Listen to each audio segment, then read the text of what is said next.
Hello again. I just want to go over data dictionaries very quickly. So you can read more about this in Appendix 4 of the course spec. You should mainly be familiar with this stuff, but remember, data dictionary is just another technique we use when we are designing a database. So before we actually implement it, we've got the ER diagrams and EO diagrams to help us plan the relationships between the entities, and then at a slightly finer level, more detailed level, we then look at each entity and we look at all the attributes, all the fields we're going to have in them, and we basically write down all the details of these. And remember, just have a think. Imagine you're going to give your design to a different person who's going to actually implement it. They need to get enough information from your design, and so the data dictionary gives them quite detailed information, and that would be really what you're handing over to someone who's actually going to implement it.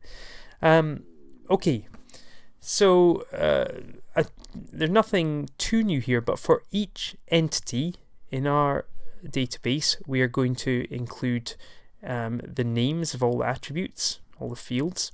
For each one, we indicate whether they're a primary key or a foreign key, or, and this catches people out a lot, if they're both. So if it's the sort of thing that would be underlined and asterisked, then you write P key and you write F key.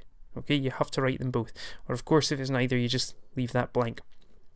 The type, the data type. So at higher in Nat5, you write text, number, boolean, etc. Well, at advanced higher, we write these data types. These are SQL data types, and these are the ones you're going to have to write. Okay, it's now once you actually get into creating databases using SQL, you'll get a bit more used to these data types. They might you might find you have to refer back to your notes quite often initially, but instead of text, we write varchar. That's as in it can have a variable number of characters in it. Okay, I think it's up to 255.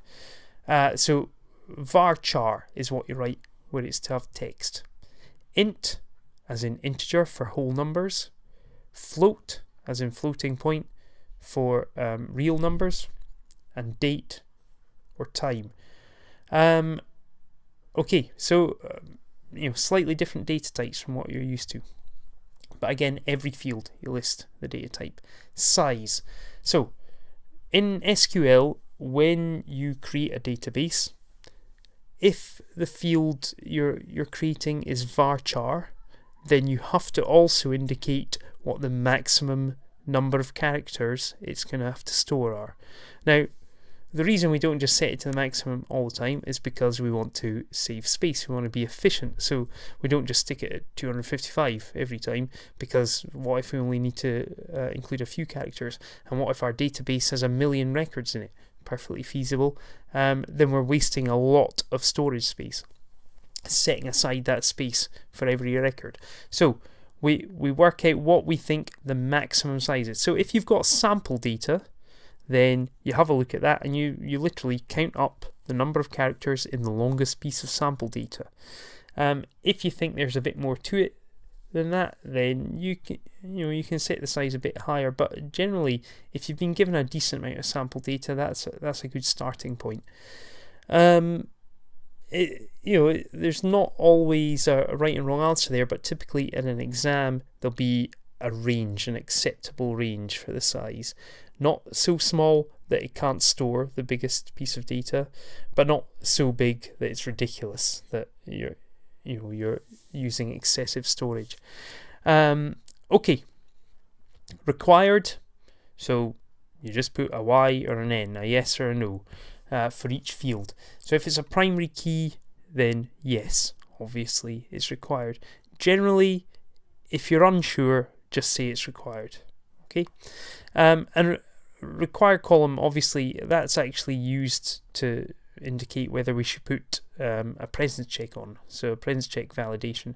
The other validation types we can put on, so range check, length check, restricted choice. Remember all of those, you don't just write that, you write what the details are. Again, imagine you're handing it over to someone else. You can't just write range check, you have to write what the acceptable range is. You can't just write restricted choice, what are the choices?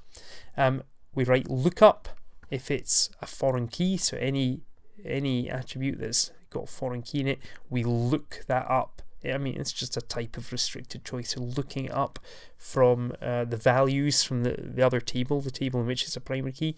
We are now introducing auto increment as a validation type. So that means we basically use that for surrogate keys, set them to auto increment. That means each time you add a new record, it just increases the number by 1, so they've all got a unique value.